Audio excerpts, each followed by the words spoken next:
Alright guys, welcome to another video, and I'm going to be teaching you about the for loop in this video.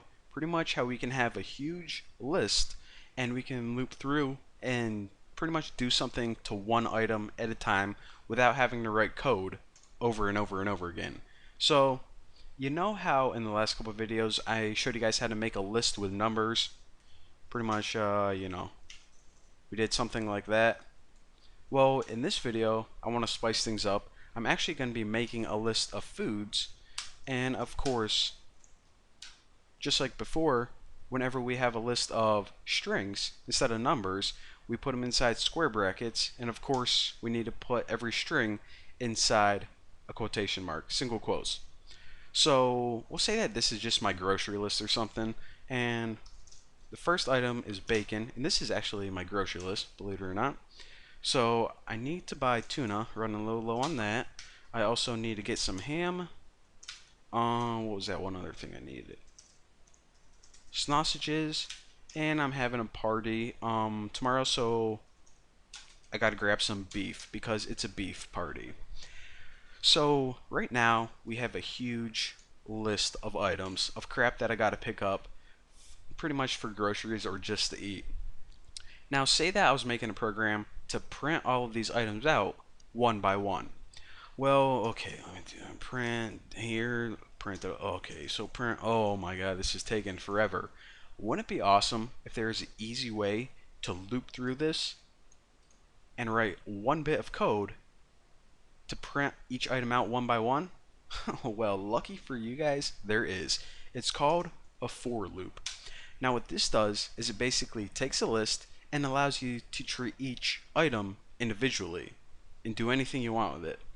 So since these items are going to change, bacon, tuna, ham, you just can't make 5 different variables, or else that'll defeat the purpose. Whoa, I could barely say that. Defeat the purpose. There you go, Bucky.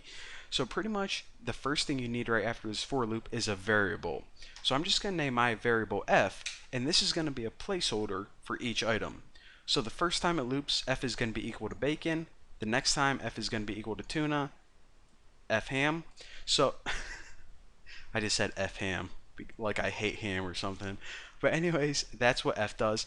And then we don't need a bunch of variables. We can just use this variable, and it's equal to a bunch of different items. Pretty handy.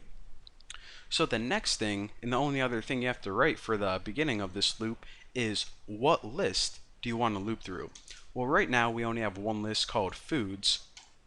So foods. Now if you had a bunch of lists, then just make sure to change it right there. But basically, this is pretty easy to understand what's going on. It says for f, for each item in foods, and the item is going to be named f. That's what our variable's name is going to be. And then what do you want to do with it? Well, let's just go ahead and print it out on the screen first and foremost. Now let me run this and you guys are going to see what's going on. So right now we have bacon, tuna, ham, sausages, and beef. So what it did, obviously one more time, is it looped through foods, and for each item it treated it as f, and with f we could have done anything we want to it. We just printed it out on the screen. Simple enough. Loops are freaking easy. So the only other thing that I want to talk to you guys about for now is this. You know, in the last couple tutorials I said if you have an if statement, then you put if test up here and then some code after, and also with a loop, make your loop and then make the code. Well, I want to show you guys that you're not only limited to one line of code that you can execute. You can also do something else for each item on a new line of code. So say that not only did we want to print out the name right here, but we also wanted to print out how many characters it was. So bacon is 5, tuna is 4, ham is 3, so on and so forth. So let's do that as well. So right under your first print statement, add another print statement and make sure that this is indented the same amount. If it's right here, it's going to be outside the loop. So make sure it's indented, then it'll be part of the loop. Now, I know I didn't talk to you guys about this function yet, but whenever you want to print out the length of something, the function name for that is len. They could have just wrote length, but no one has time to write those extra characters. So pretty much, That's how you do it. And in the parameters, you just have to tell it what you want to get the length of. Well, of course, F, which is going to be the food. So now whenever you run this, it goes through your entire list, one item at a time, and then it says for each item, print out the name of that item, and then print out the length of that item. So pretty sweet. So again, that saved us a lot of code.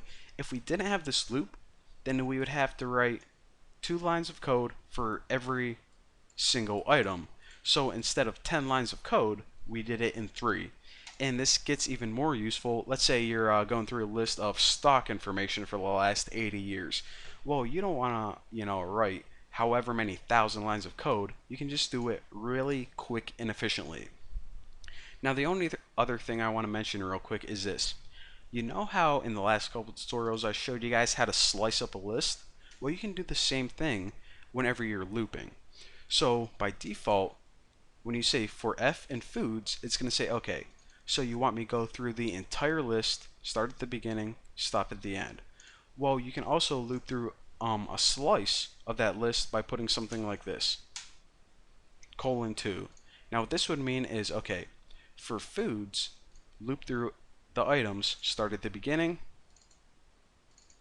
and stop at position number 2, so it's pretty much just going to do bacon and tuna. Right there. So again, most of the time, whenever you're making loops, you're just going to loop through the entire thing, but I also wanted to tell you guys that option, just in case you ever need to loop through a certain portion or slice of the list.